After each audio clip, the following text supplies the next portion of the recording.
The photographer said, "Look at each other." Ryu Ha-jun looked at Kim Ye-jin. Ye-jin looked at Ha-jun. 200 guests watched from gilded chairs. The string quartet played something soft and expensive. Everything in the grand Walker Hill ballroom was exactly where Ye-jin had placed it. The flowers, the lighting, the people, the man. She had planned this day for 2 years. She had planned every single detail. Except one. The doors at the back of the ballroom opened. The photographer lowered his camera. The string quartet stopped. Not together, just stopped. One instrument at a time, like they each individually decided that what was walking through those doors was more interesting than whatever they had been playing. Ryu Ha-jun turned around, and there was Yemi. Cream dress, natural hair loose around her shoulders, 3 small children arranged behind her, 2 boys in little cream suits, a girl in a white dress with a gold headband, all of them with Ha-jun's jaw and their mother's complete lack of apology for being exactly where they were. The oldest boy looked down the long aisle at the man at the altar and said, in a voice that the Grand Walker Hill's excellent acoustics carried perfectly to all 200 guests, "Appa, why are you holding that lady's hand?" Ye-jin's bouquet hit the floor. Ha-jun's face did something that should not happen in front of 200 people, and a photographer who was, unfortunately, shooting again. And Yemi walked forward like she had been planning this entrance her entire life, which, in a way, she had. But that was not where this story began. It began 3 years earlier, on a rainy Tuesday in Itaewon, when Yemi Adeyemi walked into the wrong dry cleaner and refused, on principle, to leave until the situation was resolved. Yemi was 28, Nigerian-American, born in Lagos, raised in Houston, currently running on 3 hours of sleep, and the particular energy of a woman who had moved to Seoul alone and decided the city would simply have to keep up. She was a medical interpreter, Korean, Yoruba, English. She moved between languages the way water moves, finding the shape of whatever container it was in without losing what it was. She worked at Severance Hospital 6 days a week. On the 7th day, she did freelance work because she had student loans and principals, and both required regular attention. She was also, on this specific Tuesday, holding a men's suit jacket that was not hers, and explaining this to a dry cleaner ajumma who had decided to disagree. "This jacket belongs to a man," Yemi said. "I am not a man." The ajumma looked at her. "Name on ticket."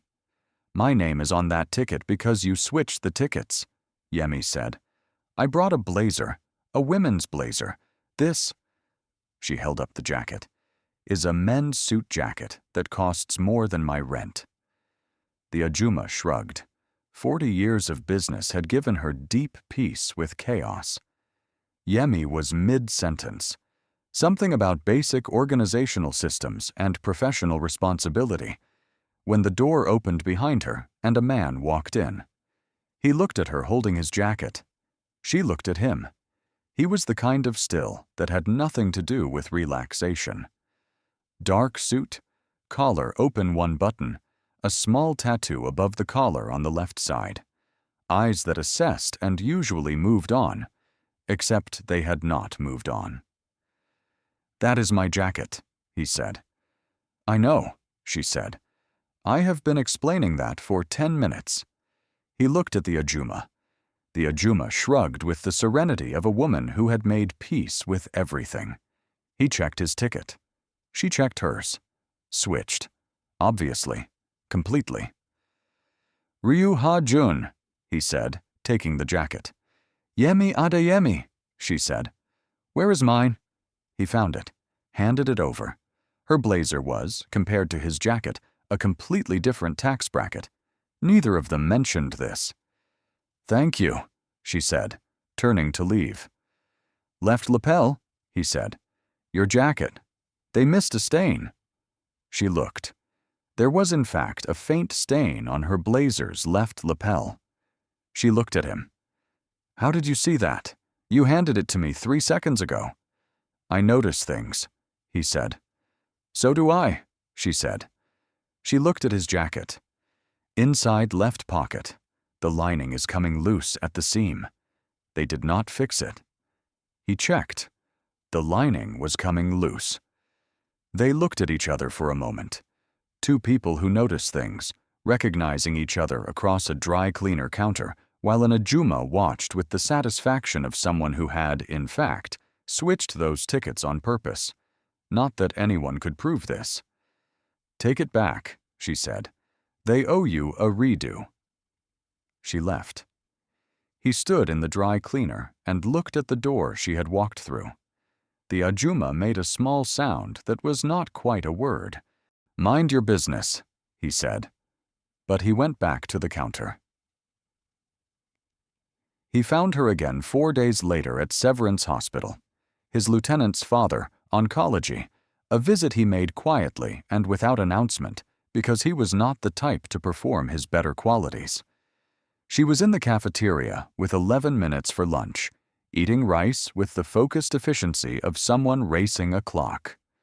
He sat across from her without asking. She looked up, looked at him, looked back at her rice. You got the lining fixed? They fixed it, he said. Good. She kept eating. You have 9 minutes, he said. 8 now. I will be fast. What followed was the most efficient conversation Ha-Jun had ever had. She asked questions like she was running a diagnostic. He answered without padding, and by the time her 8 minutes were up, they had covered 4 subjects that most people took 4 dates to reach. I have to go, she said, standing. She picked up her tray, looked at him. You are less irritating than the dry cleaner suggested. Thank you, he said. It was a compliment. She walked away. He sat alone with his untouched coffee and thought that this was the strangest 8 minutes of his week. He thought about it for 3 days, which was 3 days longer than he thought about most things. Beat 3.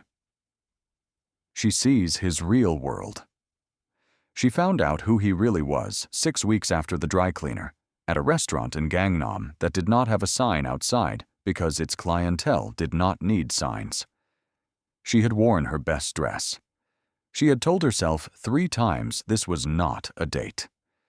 She almost believed it until a man approached their table mid-dinner, bowed at an angle that suggested genuine terror, and whispered something to Ha-Jun in Korean so rapid and compressed that even Yemi's trained ear caught only fragments. What she caught? The Incheon problem. Tonight. Only you can decide. Ha-Jun said 4 words. The man bowed again and disappeared. Yemi set down her glass. What was that? Business, Ha-Jun said. What kind of business makes a grown man look like he might pass out? Ha-Jun looked at her with the expression she was beginning to map. The one where he was deciding how much truth to release and in what order. The kind I will explain properly. Not here. Then where? After dinner, he said, if you still want to know. She finished dinner. She still wanted to know. In the car, he told her. The real shape of Ryu Ha-Jun, not an investor in the clean and documented sense, but the person that powerful, careless, or compromised people in Seoul called when a problem needed to become permanently smaller. He controlled enough of the city's financial underground that 3 government ministers had his private number and used it the way people use emergency services, rarely, carefully, gratefully. Yemi listened. She asked 5 questions, all precise. He answered all 5. Then she said, Is the dry cleaner Ajuma part of your network? Ha-Jun stared at her. She is 63 years old. Who cannot organize a rack of clothes despite 40 years of practice, Yemi said. That is suspicious. She is just bad at her job, or very good at a different job. Yemi, I am half joking, she said. Which half? She smiled. The real one. Sudden. The kind that rearranged the energy of whatever room it arrived in. Even in a moving car, it did something to the air. He looked back at the road. You are not afraid, he said. I did not say that, she said. I said I wanted to understand it. Those are different things. She paused. Also, I am genuinely still thinking about the Ajuma. He did not respond to the Ajuma theory, but something in his chest, which had been careful and locked for a very long time, had shifted, quietly, without announcement, and he was not yet sure what to do with that. Kim Ye-jin was waiting outside his building when they returned. Long coat, perfect hair, the precise posture of a woman who had rehearsed being accidentally present. She looked at Yemi. Yemi looked at her. Ha-jun looked briefly at the sky. Ye-jin's eyes did the calculation. Yemi's dress, the hour, Ha-jun's expression, and her smile tightened by a fraction that most people would not catch. Yemi caught it. Old girlfriend? She said to Ha-jun, pleasantly, after Ye-jin left. Complicated history, he said. Ha-jun, she said. I interpret for a living. I handle complicated histories every day. Just say yes. Yes, he said. Was that hard? Surprisingly, no, he said. She nodded once, filed it, and said goodnight. This is KR Mafia Saga, and if you're already feeling this story in your chest, subscribe right now. We drop a brand new story every single week. Hit that bell. Stay with us. The official position, maintained by both parties for 2 months, was that they were not dating. They had dinner twice a week. He arranged coffee at her hospital interpreter station, not by coming himself, through careful logistics, which felt more deliberate than coming himself, and both of them knew it. She sent him voice messages about things she had observed during shifts that she could not name, but could describe in general terms, and somehow he always understood exactly what she meant. Her best friend Bisi, nurse at Severance, knower of all things, said it once and only once. Yemi, you like him?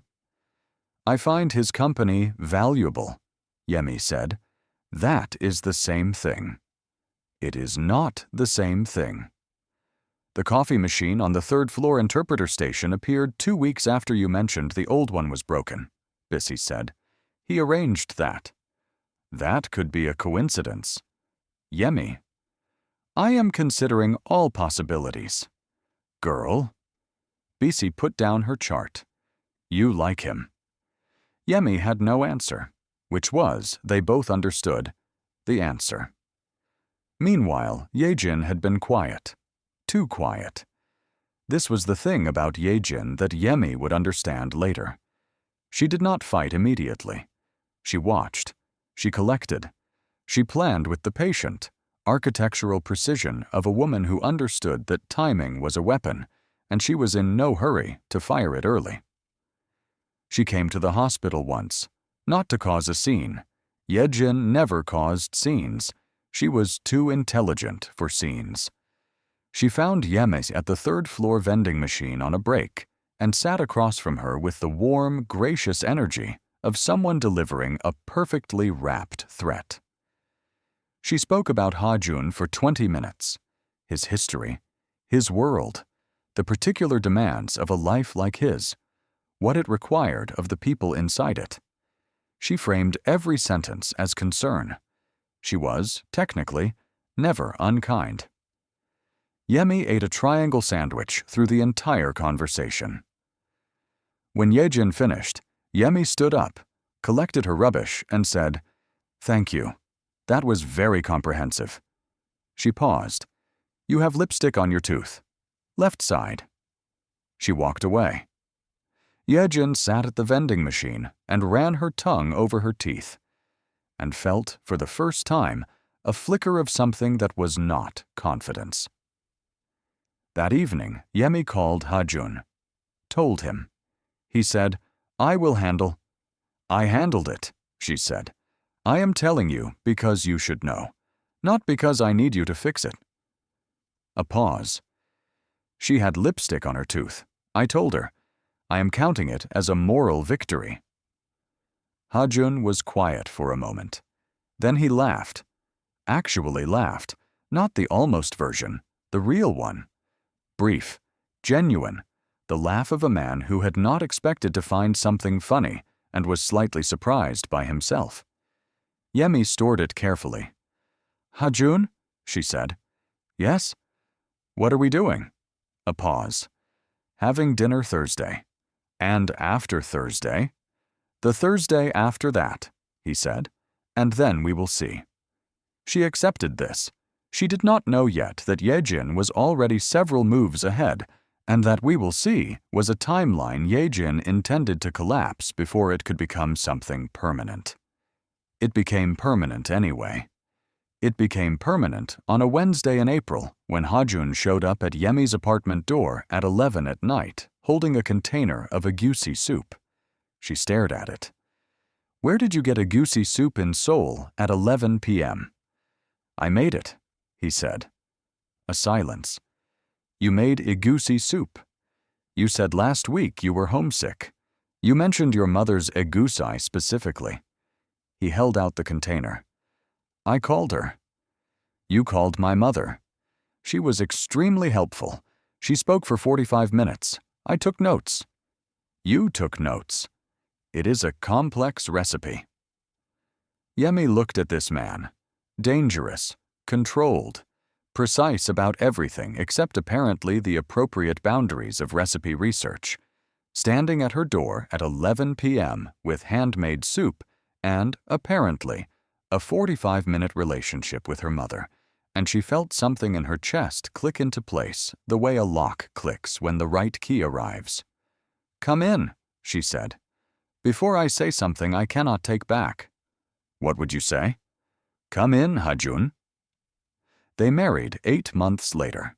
Civil ceremony. Small room in Yongno-gu. 4 witnesses. Bisi was one. Ha-jun's Lieutenant Park was another, and cried from the second minute and denied it for the following 3 years. Ha-jun kept picking up Yemi's right hand. "Left," she whispered. "I know it is left." Then, "I am nervous," he said. "You are nervous. The man whose name makes security guards go quiet is nervous at a ceremony with 4 people and a registrar." "5 people," he said. "The registrar counts." "Ha-jun." "Left hand," he said. "I have it." He did not have it. Bisi redirected him physically. Park cried harder. The registrar maintained professionalism through visible effort. Yemi laughed through the entire second half of the ceremony. Ha-jun watched her laugh with the expression of a man who had made, he was certain, the one decision of his life he would never need to reconsider. She was happy in the full, unperforming way, the kind that does not need an audience because it is not for one. Then she found out she was pregnant. 3 heartbeats, the doctor said, with the cheerful energy of someone delivering news they would not personally manage. Yemi sat in the clinic chair. "Can you check again?" The doctor checked again. "Still 3? "I would like a third opinion." The third opinion also said 3. She called Ha-jun from the parking lot. "How do you feel about the number 3?" she said. "Philosophically?" "Practically. Specifically regarding children. Ours. Arriving simultaneously." The silence was the longest she had ever received from him. Ha-jun, who used silence like punctuation, had apparently run out of punctuation. "Ha-jun." "I am here," he said. "I am. How confident is the doctor?" "Very. I asked 3 times. "Okay," he said. Then softer. "Okay." Then, "Stay there. Do not move. I am coming." He came. He sat in the passenger seat and looked at the scanned photograph and said nothing for 5 minutes. Then, 3, he said. 3, she confirmed. at the same time. They do not stagger for convenience. He looked at the photograph again. "We need a bigger car," he said. She laughed so hard she had to hold the dashboard. He watched it happen with the expression of a man making a private, permanent decision. Everything was right for 7 months. Then Ye-jin moved. She had been waiting, collecting, building. While Yemi grew 3 people and argued about nursery colors and taught herself to make juk because Ha-jun mentioned his mother used to make it, and she was a woman who paid attention to the things people mentioned once and never repeated. While all of this was happening, Ye-jin had been constructing something. She had documentation from Ha-jun's early years, the years before the ethics became deliberate, before certain decisions got cleaner. Real documentation, not manufactured, not exaggerated, just old and damaging and carefully preserved. She came to Ha-jun directly on a Tuesday evening, laid it on his desk, told him what she wanted. Not money, not acknowledgement. She wanted him to end the marriage and come back to her. Ha-jun sat with this for exactly 4 hours. Then he came home and told Yemi. All of it. Without softening. Because she had told him in a hospital cafeteria with 9 minutes and a bowl of terrible rice that she needed the real version or none of it. Yemi was 8 months pregnant, sitting on the kitchen floor because the chairs had become theoretical, eating a mandarin orange because the baby on the left apparently required constant citrus, and she listened to everything without interrupting. When he finished, she said, "She waited until I was 8 months pregnant." "Yes." "She has been planning this for 2 years." "Yes." "And her ask?" Yemi peeled another section of orange. "Is that you leave your pregnant wife and return to the woman who has been surveilling your marriage since it started?" "Yes." Yemi was quiet for a moment. "Ha-jun," she said. "Does she know I am a medical interpreter?" "Yes." "Does she understand what that means, practically? That I have worked this hospital system for 3 years? That I know every administrator, every department head, every person who owes me a favor from covering their shift at 2 in the morning?" "I do not think she has fully accounted for that," he said carefully. "No," Yemi said. "She has not." She finished the orange. "Do not respond to her. Do not negotiate. Do not let her know you have told me. Yemi, give me 2 weeks. You are 8 months pregnant. Ha-jun." She looked at him with the full, direct attention that had stopped him since the dry cleaner. "Do I look like a woman who stops working because she is uncomfortable?" He looked at her. She was eating an orange on a kitchen floor at 8 months pregnant and had just absorbed information that would have collapsed most people and was now making a strategic plan. "No," he said. "You do not." 2 weeks, she said. "Trust me." He trusted her. What neither of them knew was that Ye-jin had already moved to stage 2. She did not wait for Ha-jun's response. She had not expected him to comply. She was not naive. The documentation was not the weapon. It was the distraction. While Ha-jun was managing the conversation with Yemi, while Yemi was planning her 2 weeks, Ye-jin had already contacted Ha-jun's 3 most important business partners. She told them that Yemi was a liability, that her hospital position gave her access to information about their operations, that the marriage was deliberate infiltration, that the children, when they arrived, would complicate succession in ways that threatened all of them. She had constructed each version specifically for each man. She understood their fears because she had spent 4 years learning the landscape of Ha-jun's world from the outside, cataloging every vulnerability. By the time Yemi went into labor at 36 weeks, 2 of the 3 partners had already requested emergency calls with Ha-jun. The babies came fast and all at once. 14 hours, 3 arrivals, each one louder than the last. Ha-jun was there for all of it. He held all 3 before Yemi was fully out of recovery. The nurses allowed this because he asked in the quiet, specific way of a man who does not ask things twice, and because he was holding newborns like they were the only things in the world that mattered, and some things override policy. Yemi named them Sena, Kobe, and the smallest, the one who had been hiding on every scan behind his siblings, she named Ife. It means love in Yoruba, and she said it looking at the ceiling of the recovery room because she was talking to her grandmother, who had died 2 years ago and who she had been thinking about for 14 hours. She was 4 days postpartum when Bisi called. Yejin held a private meeting, Bisi said. Last night, 3 men. My contact at the Lotta saw them arrive. She paused. Yemi, she is not waiting for your 2 weeks. She moved already. Yemi sat with this for 30 seconds. Then she called Ha-jun. He confirmed. The partner calls had started that morning. His world was fracturing along the lines Yejin had drawn. How bad? Yemi asked. Bad enough, he said. One partner is already pulling back. The other 2 are waiting to see. Okay, she said. Yemi, Ha-jun, I need you to find out where Yejin is doing the wedding. A silence. The wedding? She has been planning a wedding, Yemi said. While she was planning this, she was also planning that. She moved the date forward because she thinks she has already won. Find out when. Find out where. He found out in 2 hours. Grand Walker Hill Ballroom. 3 days. 200 guests. She had announced it that morning. Confident, public, permanent.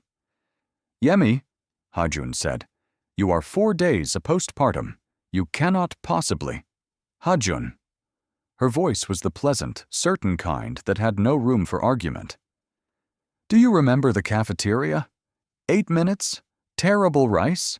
I told you I needed the real version or nothing? Yes. I need you to trust me right now the way I trusted you then. A pause. Also, I need a cream dress that fits this body in 48 hours, and it needs to be good because I have standards even when I am making a point. He found the dress. His personal shopper delivered it in 6 hours. It was exceptional. Bisi, when she saw it, said, You are actually doing this. I am doing this, Yemi said. 4 days postpartum. Yejin has been planning for 2 years, Yemi said. I have been building for 3. She picked the wrong woman to underestimate. The Grand Walker Hill Ballroom held 200 people in gilded chairs, white flowers on every surface, a string quartet playing something that cost as much per hour as Yemi's monthly rent. Kim Ye-jin stood at the altar in a dress that had required 4 months and 2 nervous breakdowns. She had planned every element of this room. She had placed every person in it. She had constructed this day with the same precision she had applied to the previous 2 years. She had not planned for the doors to open. The string quartet stopped, 1 instrument at a time. 200 heads turned. Yemi walked in. Cream dress, natural hair loose. Bisi on her left, holding baby Sena, who was asleep and entirely unbothered. Ha-jun's Lieutenant Park on her right holding Kobe with the expression of a man reconsidering his life choices in real time. And Yemi herself, holding Ife against her chest, walking down the aisle of someone else's wedding at 4 days postpartum, like she was exactly where she was supposed to be. Because she was. Kobe, from Park's arms, looked at the man at the altar and said clearly, helpfully, into the excellent acoustics of the Grand Walker Hill, Appa, why are you holding that lady's hand? The flower girl, 6 years old, had trained for this moment for weeks, sat down on the floor. Just sat down, processing. Yejin's grip on Hajun's arm tightened. Hajun turned, and when he saw Yemi, this woman who was 4 days postpartum and had put on a cream dress and walked into a wedding with 3 newborns because she had decided that the truth was worth the entrance, something in his face stopped performing composure entirely. Yemi walked to the center of the aisle. She did not rush. She reached into the bag on her shoulder. Yes, she had a bag. She had thought of everything. And produced a folder. She did not hand it to Hajun. She handed it to the guest in the first row on Yejin's side, who happened to be Yejin's mother, which was, if one believed in such things, exactly right. The folder contained their marriage certificate. 3 birth certificates dated 4 days ago, and the section that made Yejin's mother's hand stop moving, a documented record of Yejin's misinformation campaign. Every meeting, every message, the names of the intermediaries, the specific claims made to each of the 3 business partners, cross-referenced with the dates and Yejin's movements. BC's contact at the Lotta. 3 years of hospital favors, called in over 4 days. Methodical, complete, devastating. Yejin's mother turned the pages. The room was so quiet that Sena's small sleeping breath was audible. "This is," Yejin started. "Documented," Yemi said. "Yes." She looked at her pleasantly. "You are very good at what you do. You planned for 2 years. You chose your timing carefully. You built something real." She paused. "You just did not account for the interpreter." Yejin looked at Hajun, the look of a woman realizing fully that the plan has not just failed, but inverted. Hajun stepped down from the altar. He walked to Yemi. He looked at her for a moment. This woman holding their smallest child, 4 days from surgery, in an exceptional cream dress, having just dismantled 2 years of careful construction with 4 days of superior work. "The dress," he said quietly. Only she could hear. "I know," she said. "Ife is awake." She looked down. Ife had opened his eyes and was looking at his father with the focused attention of a person who had just arrived in the world and was already paying attention. Hajun held out his finger. Ife grabbed it. They stood like that for a moment, the 3 of them, in the center of a ballroom full of silent witnesses. And the moment had the specific quality of something that does not need explaining. Then Hajun turned. "I owe everyone here an apology for your time," he said. 200 people held still. The wedding will not be proceeding. He looked at Yejin, and his voice dropped to the register that his world knew meant something was finished and would not be discussed again. "My legal team will contact you. I suggest you have representation ready before they do." Yejin said nothing. Her folder was in her mother's hands. Her mother had not looked up from it. Park, from the back of the room, whispered to BC, "Is this the most extraordinary thing you have ever seen?" BC, who had been Yemi's best friend for 6 years and had watched her eat a sandwich through a targeted conversation without blinking. For her, this is a Tuesday. You're listening to KR Mafia Saga. If your heart is doing something right now, you're exactly who we make these stories for. Subscribe to this channel. Ring that notification bell. New story every single week. Stay with us. The ballroom emptied with the energy of 200 people who needed to immediately contact every person they knew. Yejin left with her mother. The conversation that began in the parking lot was, by all accounts, still ongoing 3 days later. Hajun's 3 business partners received the same documentation folder by courier that evening. Yemi had prepared 3 copies because she was thorough. All 3 called Hajun by the following morning. The first said, "Your wife." Hajun said, "Yes." The first said, "I understand now." All three were back within the week. That evening, the five of them were in the Hanam-dong apartment. Yemi on the sofa, with all three babies distributed across her in the configuration she had spent 4 days perfecting. Ha-jun on the floor, because the sofa situation left no room, and he accepted this without negotiation. "Ask me," she said. "How did you get it all in 4 days?" he said. "BC," she said. "And 3 years of being the person who remembers everyone's name, asks about their families, and shows up when someone needs a shift covered at 2 in the morning." She adjusted Sena's position. "You build your networks with money and leverage. I build mine with attention. Both work. Mine just took 4 days instead of 2 years. He was quiet for a moment. "I should have told you about Yejin sooner," he said. "When it started." "Yes. I thought I was protecting you." "Ha-jun." Her voice was even, not sharp. "I am not something to be protected from information. I am your partner. The information is mine too." She looked at him. "Say it back to me." He looked at her. "You are my partner. The information is yours too." "Good," she said. "Don't forget that."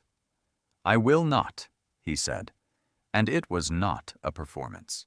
It was a man updating something fundamental in how he operated, stated plainly because plain was how he communicated the things that mattered.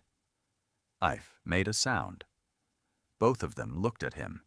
He was looking at the ceiling with the focused attention of a person who had been in the world 5 days and was already conducting research. "He is going to be the observant one," Ha-jun said. "He already is," Yemi said. "He has been watching everything since he arrived." "He gets that from you. He gets the stillness from you," she said. "I am never still." "No," he agreed. "You are not. I find it." He paused. "What?" "Remarkable," he said. Simply, meaning it completely. She looked at him on the floor of his own apartment, holding this word she had given him, and she thought about the dry cleaner and the 8 minutes in the cafeteria and the egusi soup and the left hand and the cream dress and all the small and large things that had accumulated into this specific evening with 3 babies and this specific man who had just used the word remarkable like it was the most accurate word available and was not trying to be poetic. "Left hand," she said. He looked down. He had, without thinking, reached for her right hand across the sofa. "I know it is left," he said. "Ha-jun." "I am still nervous," he said. "Around you, specifically. I do not think that is going away." She put her left hand in his. Down the hall, though there was no down the hall yet, the babies were all here. They were the hall. Kobe made a sound that was either contentment or commentary. Sina slept through it. Ife kept watching the ceiling. "We need a bigger apartment," Ha-jun said. "We need a bigger car first," she said. "Both." "Both," she agreed. Kim Ye-jin's legal situation resolved over 8 months in the specific, quiet way of families who prefer volume control. The civil matter was substantial. The criminal matter, interference, fraud, coordinated defamation, was handled by people whose job was to make things permanent without making them loud. Ye-jin relocated. She took with her the experience of having planned for 2 years and lost to 4 days, which is the kind of education that does not require repetition. Her mother, reportedly, had opinions, had them for some time, still had them. The Hanam-dong apartment was replaced by a house in Seongbuk-dong, bigger, with a garden, which Ha-jun had not previously considered necessary and now considered essential. The garden had a jacaranda tree that Yemi had not asked for.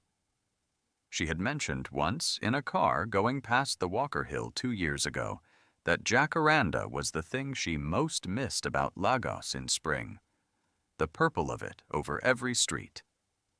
He had planted one. It was 2 years old. It had not yet bloomed. She stood at the garden gate one morning in March and looked at it. "It is not ready yet," Ha-jun said, coming to stand beside her. "I know," she said. "I am patient." "Since when?" he said. She looked at him. "I am patient," she said, "about the things worth waiting for." He received that the way he received everything she gave him, completely, without wasting it. Yemi went back to Severance Hospital when Sena, Kobe, and Ife were 4 months old. Reduced hours, her choice, which she negotiated with the same precision she negotiated everything. The interpreter station on the 3rd floor had a new coffee machine. She stood at it on her first morning back and looked at it for a long moment. Then she called him. He answered on the first ring. He always answered on the first ring for her. "The coffee machine," she said. "You needed a better one. It has 6 settings. You deserve 6 settings." She laughed, the full one. 3 colleagues turned to look. She did not explain. Some things did not need explaining. The children grew with the intensity of people who had arrived simultaneously and treated it as a competition. Sena walked first and looked back at her brothers with an expression she had inherited directly from her mother. Not quite smug, just certain. Kobe talked first, constantly, in 3 languages at once, including some that he appeared to be developing independently. If the watcher, the last to walk and the last to talk, said his first word at 13 months, and it was, in Ha-jun's considered opinion, a full sentence delivered as a single word. He pointed at the dog they had acquired because Yemi had said they needed one, and Ha-jun had said absolutely not. And they now had a dog, and said something in Yoruba that Yemi translated as approximately, "I have been expecting you." Ha-jun looked at his son. "He gets that from you," he said to Yemi. "The Yoruba or the observation?" "Both." "He gets the timing from you," she said. "You always say the exact right thing at the exact right moment. He does too." At 4 years old, Ive told a visiting business associate that his jacket had a loose lining on the inside left pocket. The man checked. The lining was loose. Ha-jun looked across the room at Yemi. Yemi looked back with the expression that said, "I know. I know exactly where he gets it." On a Sunday in April, 3 years after the ballroom, 4 years after Itaewon, Yemi was at the kitchen counter making tea when Ha-jun came in and sat on the stool across from her in the particular way he sat when he was not doing anything else, just being present, which had become one of her favorite things about him. "The jacaranda," he said. She looked up. Through the kitchen window, the garden was doing something it had not done before. The tree was covered in buds, not yet open, but there. She dried her hands. She went to the window. Ha-jun came to stand beside her, close enough to share the view. "March," she said. "March," he confirmed. "You planted it 2 years ago." "I planted it the week after you mentioned Lagos," he said. "I have been waiting 2 years for March."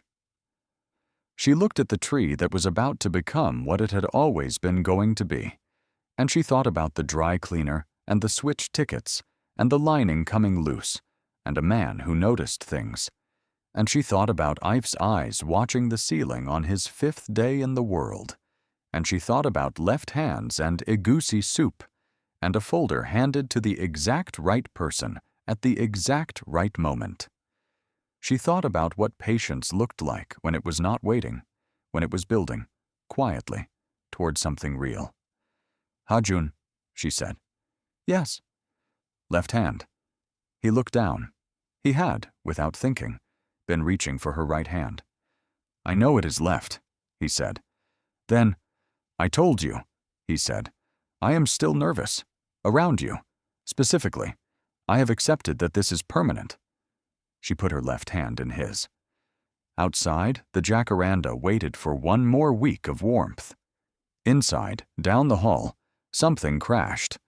The specific crash of 3 4-year-olds and a dog discovering physics simultaneously, followed by Ife's voice, calm and precise, already explaining what had happened and why and what should be done about it. Hajun and Yemi looked at each other. "Your son," he said. "Our son," she said. They went to see what he had already figured out. That is KR Mafia Saga. If this story did something to you today, if you felt the ballroom, if the jacaranda hit you at the end, if Ife saying his first word made you smile, drop a comment right now. Tell us your moment. We read every single one, and we write every single story for exactly you. Subscribe to KR Mafia Saga. Ring that notification bell. Come back next week. We will have something waiting. We always do.